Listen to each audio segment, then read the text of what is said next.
Just before we fully launch into the free training, I would just like to give a brief overview of my background and why you can have complete confidence in this business model. However, I won't bore you to death as a lot of this information is found on our website, and I know the vast majority watching this event today would have seen me present either at the Business Startup Show in London or at one of our workshop presentations here at my head office in Davis House. And I know everyone's keen to get onto the training program on how to make money. Well, I've worked in the recruitment industry for over 30 years, and during my time in recruitment, I've worked at director and senior management level for a number of leading high street recruitment agencies such as Reed Employment, Blue Arrow and Crown Personnel, to name a few. In fact, this is me going back some 25 years ago, working for a well-known UK recruitment agency called Reed Employment, hosting a charity event to help raise funds for one of our clients, the National Children's Home, which is based in North London. And this is with the late British actor Bill Owen from the BBC sitcom Last of the Summer Wine. Some of you may recognise him. Now, I know what you're thinking. You're looking at my picture and thinking to yourself, goodness me, isn't time cruel? Okay, that being the case, moving swiftly on. Here at a recruitment training college, Reed Manor in Oxfordshire, receiving a BMW car for achieving £300,000 in net sales back in 1996. That was before I woke up and smelled the coffee and thought to myself, goodness me, what am I doing? You see, when you're working for someone else, you are essentially building their business, their assets. I brought in £300,000 in net sales for this organisation. I was given a BMW as a company car. Now, don't get me wrong, the car was a nice gesture, but to keep the car, I had to bring in £300,000 of net income every year. Otherwise, I would lose the car. To add insult to injury, I ended up paying a lot more tax while the company obviously kept the lion's share of the revenue. And more than that, what I was essentially doing was adding to the company's business assets that ran into hundreds of millions of pounds. The vast majority of jobs these days require you to trade your time for a salary. So in exchange for working a set number of hours each month, you are receiving a set number of shekels or a salary. However, I've learned one very valuable thing over the years. You can always get more money, but you can never get your time back. To me, time is the most valuable commodity that there is out there. If you're working in a place where you're forced to trade your time for time, so to speak, you're never going to be financially secure. You only have 24 hours in a day, and after some point you can't put any more hours in, limiting how much you can potentially earn. And that is why you need to be in business for yourself, working smarter and not harder, so that you can use your precious time doing the things you want to do and not spending half your life paying for someone else to have the freedom you crave. I've written a number of books relating to various aspects of the recruitment industry, such as how to start a career in recruitment and how to find your perfect job in 30 days or less, plus articles and reports for the industry. I've previously been a panel expert for the Start Your Business magazine, where I provide answers to questions and give advice to budding entrepreneurs regarding issues on recruitment and starting a business. Over the past 5 years, I've been a keynote speaker at the Business Startup Show, where I've presented to over 300 people the benefits of starting a home-based recruitment agency.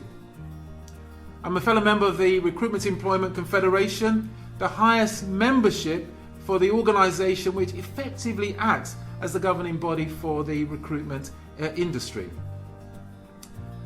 This allows me to keep you informed of developments and legislation and case law changes that affect the recruitment industry, ensuring that you are always completely up to date and fully compliant. Over my years in recruitment, I've secured a number of multi-million pound and prestigious contracts. Just a few of the most well-known companies are highlighted here.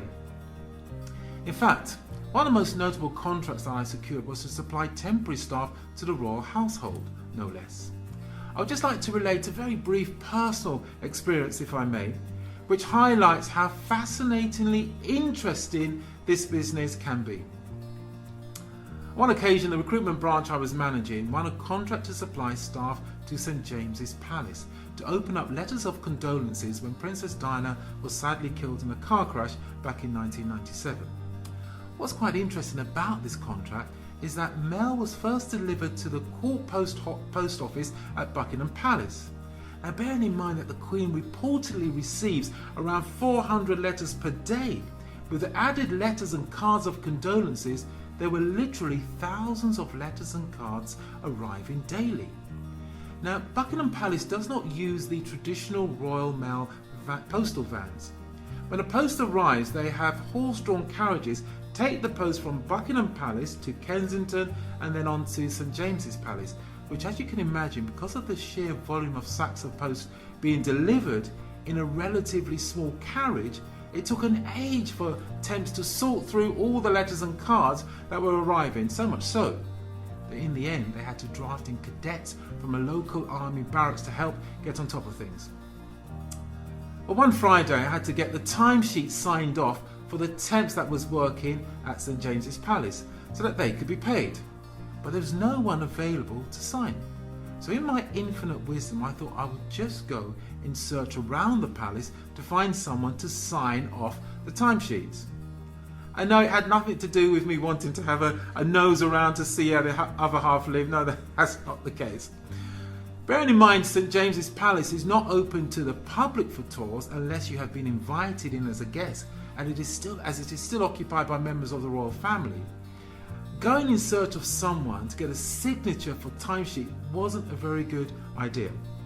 After a few minutes of casually strolling around inside the palace, I heard a voice from behind me say, "Can I help you?" So I spun round and there was this very elegant lady standing there with a quizzical look on her face. And you know, sometimes when you recognise a face but you can't quite remember where you have seen the person before or even their name. So I said to her, "I know you. Where do I know you from?" This woman just glared at me. One of the security guards later told me that I was speaking to the Princess Michael of Kent, or to give her her correct title, Her Royal Highness Princess Michael of Kent. Talk about me being dumb and dumber for not recognising her, and it gets worse. "What are you doing here?" "Oh, I do apologise, but I'm from the Recruitment Agency and we have a team of temps working opening up the letters and cards of condolences." Okay, that's fine.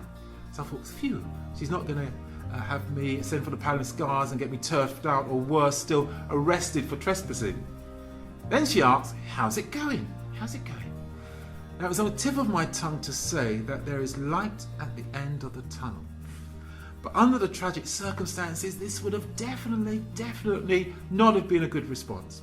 So trying to think of something quickly as an alternative answer, I said to her, "We are coming to the end of the lollipop."